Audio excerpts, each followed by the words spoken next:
Hello guys, it's me Stark. I already apologize for my voice.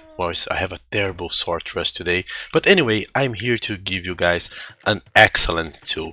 A build order for the Inca Drush.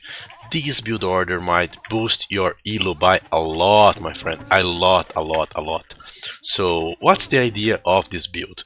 We're basically going to use at least 3 bonuses from the Inca during the Dark Age in order to execute an early attack on our enemies and also set up a very solid economy behind. Most of the builds that I'm uploading lately are actually aiming on going fast towards the feudal age and hit the enemy first, especially the scout rushes. But that's not the case. We are actually gonna go slower to the feudal age because we are already going to deal damage to our enemies during the Dark Age. So first off, we are going for 6 on food and 4 on the wood line. Yes, we're actually going to play with 4 villagers on the wood. I'm exploring here with the ship. That's a chicken map. Doesn't matter if you have a chicken map. Doesn't matter if you have a deer map. To be honest, I think that it even works better on chicken maps. And we are basically scouting here, so we have a lot of information already about our base. We're just queuing up villagers from one ship to the other and minimizing the walking distance, okay? And now let me start to explain both strategy as well, not only the build. The big thing about the strategy here is Incas have a lot of bonus on Dark Age. Starting with a free llama, which gives you extra food on the TC, and you are always going to have a good start. Followed by houses that provides 10 population. So right now I can go up to 25 population without having to invest into any new house. And let's go. We already have now 8 views on the food. I'm getting the boar, I'm getting other views. The next villager here is gonna be born and he's going to make a barracks for us. We're almost reaching 175 wood and we don't have to make a house as we would have to do with other civilizations. So we can already place a barracks. 1 villager towards the gold and I'm going to explain why. Right here we are going to use gold to make militias and we might also have to make loom. So this villager is important for us and we need to collect gold with it. Let's make just another house and we are going to do no more houses during feudal age. Just this one. This one is going to allow us to go until population 35. Let's go get the other boar. We are already made the 3 militias. If you want right now, my friend, you can start walling. That's my personal recommendation. Even with more than 1 villager. And you can also start to diversify your food sources. You can send, for example, some views to eat the chicken. You can send, for example, some views to go there and eat the berries. And you can, of course, wall. Right here we have enough army to attack our opponents. And we can just focus on our wallings. Another small tip that I give you is, if you feel like you might lose your villagers on this stage of the game, you are not so good on quick walling here to protect your villagers from enemy attacks or anything like that. If you want, on that stage, you want to be we want to be focusing on the attack and the micro, so we can actually get loom already. That's why we got 10 gold. But if you feel like you are safe, the enemy scout is actually scouting your militias and he already spotted your drush, is trying to defend you, and if you feel no threat, you can skip it. Right here, let's play the safest as possible and let's make loom, okay? There we go. So we're making loom, we are walling. The idea here is that we are going to reach the next age already walled. Let's get a fight here. This will be good for us. And let's keep walling. By the way, guys, small tip here. Not related to the build. Sometimes you have hills here in front of your map. Whoever gets the hill get the leverage when fighting. So instead of doing a small wall here, I'm going for a bigger one just in order for me to get the hill for myself. This is very important because this is going to allow me to defend better. If my opponent tries to hit my berry, I can actually place my units here on the hill and I will win every trade in the 1v1. So that's basically what we're going to do here. Anyway, let's fight.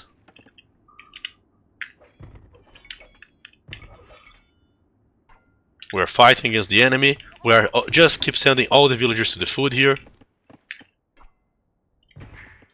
Right now, we want to be dealing damage to our opponents, okay?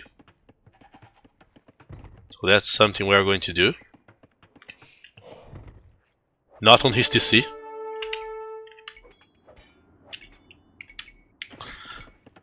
If the opponent's not rushing, at this moment you are probably pressuring his economy, forcing him to make walls around the views, to send villagers back, and we are about to click up. Let's click up here as soon as we have enough. Once we click up,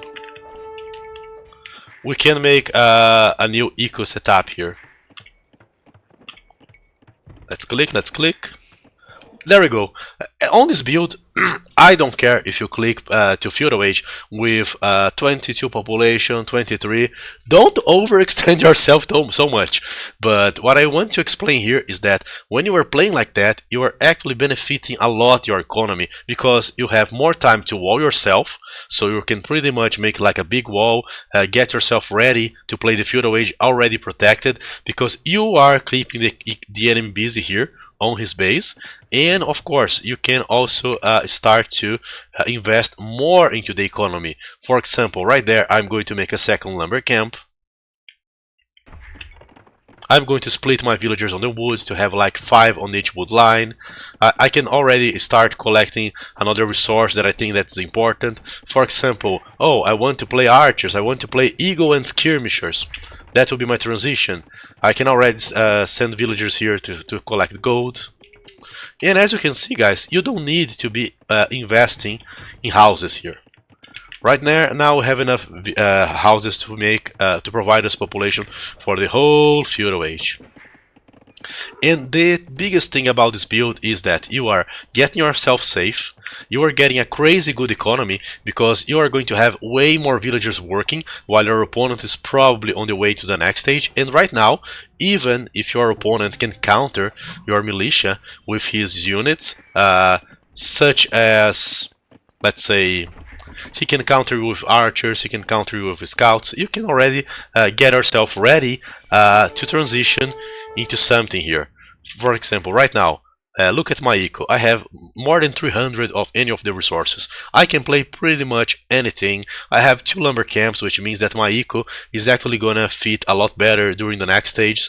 If you want to, you can already add up some farms during dark and already increase the chances of getting a faster castle age. But the biggest thing for me on this build is the adaptability potential that you got for it. For example, you are playing against scouts. Okay, I'm going to react. I'm going to play with spearman. I'm going to add an archer range and play with archers. Oh no, I'm playing against archers. Alright, I'm going to make eagles. Few eagles can still punish my opponent archers, but if they are alone, I can still raid some villagers, and I'm going to make skirmishers. And why I suggest Inca for this build? One, having these houses are going to add a lot less tasks for you to execute during Dark Age, making this build easier to execute. The second reason here is the llama. 100 food extra is always good. The third reason here is the military units discount. As you could see, I was able to keep making villagers and militias without a trouble. And the reason is our militias are cheaper on the Dark Age. We only paid 45 food for those guys during the Dark Age. If I want to keep men at army line, they are even cheaper now on Feudal Age. And once you transition to the next stage, if you want to play Eagles, they only cost 21 food. If you want to add Spearman, only 30 food. If you want to play Skirmisher, probably one of the best follow-ups here, because your enemy is probably countering your infantry with archers, if you know how the counter works. You can also produce elite skirmishers with only 21 food. So basically you have tools here to play on your archer range and your barracks, and adapt your composition to whatever situation you want. The other thing here about the about the tech tree is that once in Castle Age you can also add monks, siege, slinger, so Incas are a very complete civilization and they got discount on all the food units.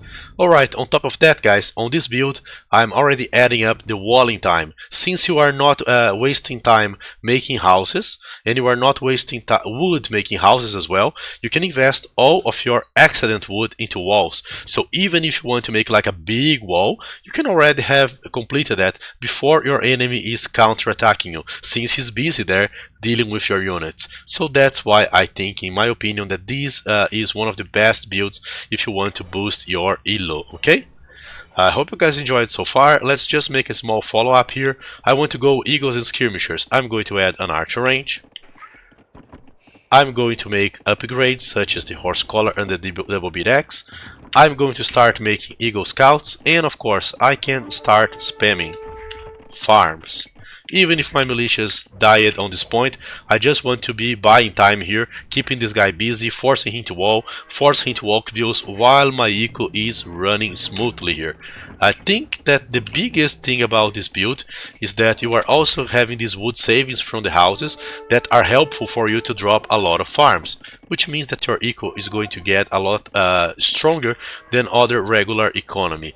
The other thing that I like here is that you can already adapt to whatever situation you have. If you're playing versus archers, if you're playing versus men-at-arms, if you're playing versus ranged units only, and of course you can choose, oh, I want to play more aggressive. Just stop farming up, add a blacksmith so you can get the upgrades. Oh no, I can actually just keep massing army. I already did the damage. I want to focus on a more economical approach. I want to reach Castle Age faster. In that scenario, what you can do here is to not invest into the blacksmith so early and only keep making army, messing up army that you are going to use later on the game, and actually invest into the farming. So basically keep adding like a lot of farms. On this scenario we're actually going to simulate that we are going to play a bit more aggressive, so we are going to play with fletching, the essential build here for our skirmishers to have extra range and some extra attack. We're still making a lot of army. Once we make a house we open up like 10 population, so it's a lot less likely that you are going to suffer with being housed, okay? It can still happen, but it's a lot less likely. And basically that's it guys. That's a build that in my opinion can boost your ELO by a lot, and the follow-ups here are pretty simple. My personal suggestion as the best follow-up for Inca: play 3 barracks with Eagle Warrior on the Castle Age and add support units. If your opponent's revving on range units, you can play Elite Skirmisher. And then after you go for Elite Skirmisher, you can play Eagles with like 2 or 3 barracks, add monks, add siege, boom, adapt to whatever he has with a good and with a better economy and also with cheaper units. So that's basically the idea, that's the build. I hope you guys enjoy. In my personal opinion, this build here can actually boost your ELO by a lot. It's very difficult to counter. It is actually both aggressive on the early stages and defensive later on. Provides you protection, provides you good economy, provides you momentum in the game. So I hope you guys try it out. And if you like this build, if you like this channel, I'm also going to ask, please like and subscribe the video on the cards that are probably being shown somewhere. Thank you guys, sorry once again for the voice, and that's it.